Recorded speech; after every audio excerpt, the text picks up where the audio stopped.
இன்றைக்கி வந்து நம்ம பார்க்க போகிறது பார்த்திங்கன்னா ஓப்பன்பாமோட ரிலேஷன்ஷிப் பிளாக். இன்றைக்கி என்னென்ன டாபிக்னு பார்த்திங்கன்னா டிஃபைன் ரிலேஷன்ஷிப் அண்ட் ரிலேஷன்ஷிப்போட டைப்ஸ் எல்லாம் பற்றி பார்ப்போம்.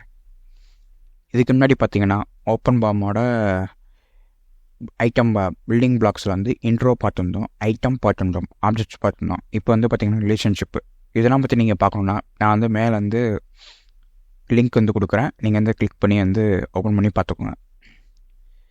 இன்றைக்கி என்ன பார்க்க போகிறது பார்த்திங்கன்னா ரிலேஷன்ஷிப்ஸ்.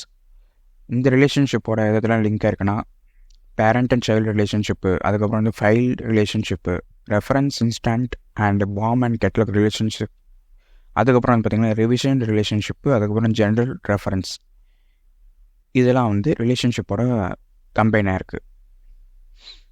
ஃபஸ்ட்டு தான் என்ன பார்க்குறோன்னா டிஃபைன் ரிலேஷன்ஷிப்னா என்னன்னு சொல்லி பார்ப்போம். ரிலேஷன்ஷிப் தான் வந்து ஓப்பன்பாமோட ரொம்ப ரொம்ப இம்பார்ட்டண்டான டேட்டா. ஏன்னா வந்து இது வந்து இன்ஜினியரிங் டேட்டாவும் மேனுஃபேக்சரிங் டேட்டா வந்து லிங்க் பண்ணி வச்சுருக்கு. ஓப்பன்பாமில் வந்து நிறைய டைப் ஆஃப் ரிலேஷன்ஷிப் வந்து நம்ம வந்து க்ரியேட் பண்ணலாம். அது வந்து 2 விதமாக பிரிச்சிருக்காங்க. ஒன்று வந்து பார்த்திங்கன்னா basics and custom relationship. Basic relationship பற்றி ஃபஸ்ட்டு பார்ப்போம். பேசிக் ரிலேஷன்ஷிப் வந்து எப்பயும் போல நார்மலாக பேரண்ட் சைல்டு ரிலேஷன்ஷிப்பில் இருக்கும், அப்படின்னா வந்து ரெஃபரன்ஸ் இன்ஸ்டன்ட் ரிலேஷன்ஷிப்பில் வந்து இருக்கும். இதே வந்து கஸ்டம் ரிலேஷன்ஷிப் வந்து பார்த்திங்கன்னா ரெஃபரன்ஸ் ப்ராப்பர்ட்டியாக வந்து இருக்கும். எக்ஸாம்பிளுக்கு எக்ஸ்டர்னலாக ஒரு இது வந்து கேரி ஃபார்வர்ட் பண்ணிட்டு இருக்கும். இப்போ வந்து பார்த்திங்கன்னா அடுத்தது பார்த்திங்கன்னா ஓப்பன்பாமோட ரிலேஷன்ஷிப் டைப்ஸ் வந்து பார்ப்போம். இதில் வந்து product structure relationship, reference instant relationship, file relationship, revision relationship, general reference relationship, இதெல்லாம் வந்து பற்றி பார்ப்போம். இதில் இருக்கிற ஃபஸ்ட்டு 4 இது வந்து பார்த்திங்கன்னா பேசிக் ரிலேஷன்ஷிப்புக்குள்ளாரே வந்துடும். அடுத்தது கீழே இருக்கிறது பார்த்திங்கன்னா வந்து கஸ்டம் ரிலேஷன்ஷிப்போட வந்து லிங்க் ஆகும். ஃபஸ்ட்டு எடுத்துன்னு பார்த்திங்கன்னா ப்ராடக்ட் ஸ்ட்ரக்சர் ரிலேஷன்ஷிப். இந்த ப்ராடக்ட் ஸ்ட்ரக்சர் ரிலேஷன்ஷிப் வந்து hierarchical product structure of assembly and item. இது வந்து ஒன்றுக்கு ஒன்று இன்டர்லிங்க் ஆகிருக்கும். எக்ஸாம்பிளுக்கு இந்த ரைட் சைடு இருக்கிற இமேஜே பாருங்கள். இந்த நோட்ஸ் வந்து இன்னொரு நோட்ஸோடு வந்து கனெக்ட் ஆகிருக்கு. ஓகேவா? இது ஒரு top level, sub level, child level. ஓகேவா? இது ஒவ்வொன்றும் இன்டர்லிங்கில் தான் இருக்கும். இதுதான் வந்து ப்ராடக்ட் ஸ்ட்ரக்சர் ரிலேஷன்ஷிப்புங்கிறாங்க. இது வந்து மேக்ஸிமம் வந்து பேரண்ட் சைல்டு ரிலேஷன்ஷிப்பாக தான் இருக்கும். இது வந்து நம்ம வந்து பாட்டம்லேருந்து ஆரம்பிக்கலாம், அல்லது மேலேருந்து கூட ஆரம்பிக்கலாம்.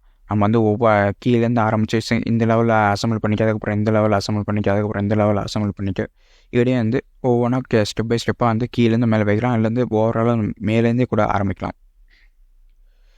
அதுக்கப்புறம் பார்த்திங்கன்னா வந்து ரெஃபரன்ஸ் இன்ஸ்டன்ட் ரிலேஷன்ஷிப். இது வந்து ஆப்ஜெக்டோட ரிலேஷன்ஷிப்பாக இருக்கும். எக்ஸாம்பிளுக்கு நம்ம வந்து நட்டு, போல்ட்டு, ஸ்க்ரூ, இதெல்லாம் வந்து ஒரு ஆப்ஜெக்ட். இந்த ஆப்ஜெக்டில் வந்து எதில் இருக்கும்னு பார்த்திங்கன்னா கேட்லாகில் இருக்கும். இந்த கேட்லாகும் பாமும் வந்து எப்பயுமே வந்து ரிலேஷன்ஷிப்போட இருக்கும். அது ரெஃபரன்ஸ் பண்ணிக்கணும்னு சொல்லிக்கலாம். எக்ஸாம்பிளுக்கு கேட்லாக் இருக்குது, இங்கேருந்து பாம் இருக்குது. கேட்லாக் வந்து பார்த்திங்கன்னா பாமோட வந்து இன்டர்லிங்காக இருக்குது. பாம் வந்து பார்த்திங்கன்னா பாம் வந்து கேட்லாக்லேருந்து இருக்கிற நட்ஸு, போல்ட்ஸு எது தேவையோ அது வந்து இங்கேருந்து ப்ராடக்ட் வந்து ஸ்ட்ரக்சர் பண்ணியிருக்காங்க. அதுக்கப்புறம் பார்த்திங்கன்னா ஃபைல் ரிலேஷன்ஷிப்புங்கிறது ஒன்றும் இல்லை. எக்ஸாம்பிளுக்கு நம்ம வந்து ஒரு கேட் ஃபைலில் வச்சுருக்கோமோ, இல்லை வந்து ஒரு பிடிஎஃபோ, இல்லை வந்து அந்த பாட்டுக்கு உண்டான ஃபைல்ஸ் எல்லாமே வந்து நம்ம வந்து அந்த பாமோட வந்து நம்ம வந்து ஸ்ட்ரக்சர் பண்ணிக்கலாம். எக்ஸாம்பிளுக்கு ஐட்டமோட நம்மளால் வந்து கனெக்ட் பண்ணிக்க முடியும். அதுக்கப்புறம் பார்த்திங்கன்னா ரிவிஷன் ரிலேஷன்ஷிப் தான் இருக்குல்ல, நம்மளால் வந்து இக்னோரே பண்ண முடியாது. ஏன்னா வந்து எந்த ஒரு ஐட்டமாக இருந்தாலும் நம்மளுக்கு வந்து ஒரு ரிவிஷன் வந்து கண்டிப்பாக வந்து நடக்கும். ஒரு ரிவிஷனோ 2 ரிவிஷனோ இல்லை 3 ரிவிஷனோ வந்து நடந்துக்கிட்டே தான் இருக்கும். ரிவிஷன் வந்து சேஞ்ச் ஆகிட்டே தான் இருக்கும். இந்த ரிவிஷன்லாம் பார்த்திங்கன்னா ஒரு ஐட்டமோட கனெக்டாக இருக்குது. எக்ஸாம்பிளுக்கு ஒரு ஐட்டம் வந்து 2-3 ரிவிஷனுக்கு போகலாம். ஆனால் வந்து என்ன தான் நம்ம வந்து ரிவிஷன் மாற்றி இது பண்ணாலுமே எந்த ரிவிஷன் எந்த லெவல் ஆஃப் அசம்பிளிக்கு வந்து யூஸ் பண்ணணும்னு சொல்லிட்டு நம்ம வந்து கண்ட்ரோல் பண்ணிக்க முடியும். அதே மாதிரி வந்து பார்த்திங்கன்னா நம்ம வந்து ரிவிஷன் அப்டேட் பண்ணும்போது அதுக்கு அப்போதைக்கு நம்ம என்ன ஃபைல்லாம் ரிலேட்டட் பண்ணமோ, இப்போ எக்ஸாம்பிளுக்கு ரிவிஷன் 1 இருக்குன்னா ரிவிஷன் 1 அப்போ நம்ம வந்து ஒரு ஃபைல் அட்டாச் பண்ணியிருப்போம். ரிவிஷன் 2 வந்து இன்னொரு ஃபைலை டச் பண்ணியிருப்போம். அந்த ஃபைலில் வந்து அந்த ரிவிஷனோட தான் வந்து நம்மளுக்கு வந்து கண்டெயின் ஆகிட்டு இருக்கும். அதை தவிர்த்து வந்து நம்மளுக்கு வந்து ஓவர் ரைட் ஆகாது. அதாவது பழைய டேட்டாவை டெலிட் பண்ணிவிட்டு புது டேட்டா வந்து ஏற்றாது. அந்த ரிவிஷனில் என்ன டேட்டா இருந்துச்சோ அந்த டேட்டா அப்படி கேரி ஃபார்வர்ட் ஆகிடும். அதுக்கப்புறம் பார்த்திங்கன்னா ஜென்ரல் ரெஃபரன்ஸ் ப்ராப்பர்ட்டி இல்லைனா வந்து ரெஃபரன்ஸ் ப்ராப்பர்ட்டி. இது வந்து ஒன்றும் இல்லை. எக்ஸாம்பிளுக்கு நம்ம வந்து third party cloud storage, example Google drive, drop box, OneDrive இந்த மாதிரி வந்து க்ளவுட் ஸ்டோரேஜிலேருந்து நம்ம ஃபைல் இருக்குன்னா அந்த ஃபைலோட லிங்க் வந்து பேஸ்ட் பண்ணிக்கலாம். இல்லை வந்து தேர்டு பார்ட்டியாக நான் வந்து வெப்சைட்டில் இருக்குது, அந்த வெப்சைட்டோட லிங்க்கு கூட நம்ம வந்து பேஸ்ட் பண்ணிக்கலாம் க்ளவுட் ஸ்டோரேஜ் இல்லாமல். அந்த மாதிரி இதெல்லாம் கூட லிங்க் பண்ணிவிட்டு அதுக்கு வந்து என்னவா வியூ பண்ணணும், டிஸ்பிளே வேல்யூங்கிறது நம்ம வந்து லிங்க் வந்து பேஸ்ட் பண்ணதுக்கப்புறம் அது வந்து என்ன வந்து டிஸ்பிளே ஆகணும் நம்மளுக்கு வந்து தெரியணும். லிங்க்காக வெறும் HTTP அந்த மாதிரி காமிக்கிறது போல் இது வந்து இந்த பார்ட்டோட ஸ்டெப் ஃபைல் அப்படின்னு சொல்லி நம்ம வந்து மென்ஷன் பண்ணிக்கலாம். ஃபைல் வந்து ரீநேம் பண்ணிக்கிற மாதிரி.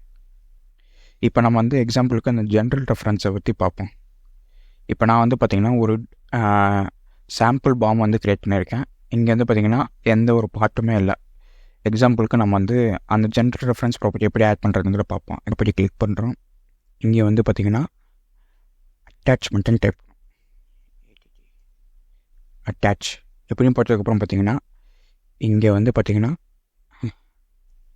அட்டாச் ஃபைல் அப்படின்னு இருக்கா, இதை வந்து கிளிக் பண்ணுறோம். கிளிக் பண்ணிட்டு ஆட் கொடுக்குறோம். ஆட் கொடுத்ததுக்கப்புறம் பார்த்திங்கன்னா இங்கே வந்து அட்டாச்சு ஃபைல்னு ஒரு ஆப்ஷன் வந்து எனேபிள் ஆகிட்டு. இப்போ இதை கிளிக் பண்ணணும் பார்த்திங்கன்னா உங்களுக்கு வந்து எடிட் ரெஃபரன்ஸ் ப்ராப்பர்ட்டி வந்து எனேபிள் ஆகிடுச்சு. இப்போ நீங்கள் வந்து எக்ஸாம்பிளுக்கு இங்கே வந்து நான் வந்து மெக் மாஸ்டர் இதுங்கிறத யூஸ் பண்ணுறேன். இப்போ வந்து மெக் மாஸ்டருங்கிறது இதை நான் ரிமூவ் பண்ணிட்டு பண்ணுறேன், ஆட் பண்ணிட்டு பண்ணுறேன். இப்போ வந்து பார்த்திங்கன்னா டேரெக்டாக எனக்கு வந்து லிங்க் மட்டும் வந்து காமிச்சிட்டு. இப்போ எக்ஸாம்பிளுக்கு நான் வந்து எடிட் ரெஃபரன்ஸ் ப்ராப்பர்ட்டினாக்கா இதை கிளிக் பண்ணிவிட்டு இங்கே வந்து எம்சி மாஸ்டர் அப்படின்னு சொல்லிட்டு நான் வந்து கொடுத்துட்டு அப்டேட்டுன்னு கொடுக்குறேன். இப்போ பார்த்திங்கன்னா லிங்க் வந்து டேரெக்டாக வந்து அந்த வெப்சைட் லிங்க்கை வந்து காமிக்காது. அந்த வெப்சைட் பேரை வந்து நான் கொடுத்தேன், அந்த வெப்சைட் பேரை தான் நம்மளுக்கு வந்து காமிக்கும். இதே வெப்சைட் பேராக கொடுத்துக்கலாம். அதில் வந்து எனக்கு வந்து லிங்க்குன்னு கொடுத்துக்கலாம். நம்மளால் வந்து அந்த லிங்க் வந்து யூஸ் பண்ணிக்க முடியும்.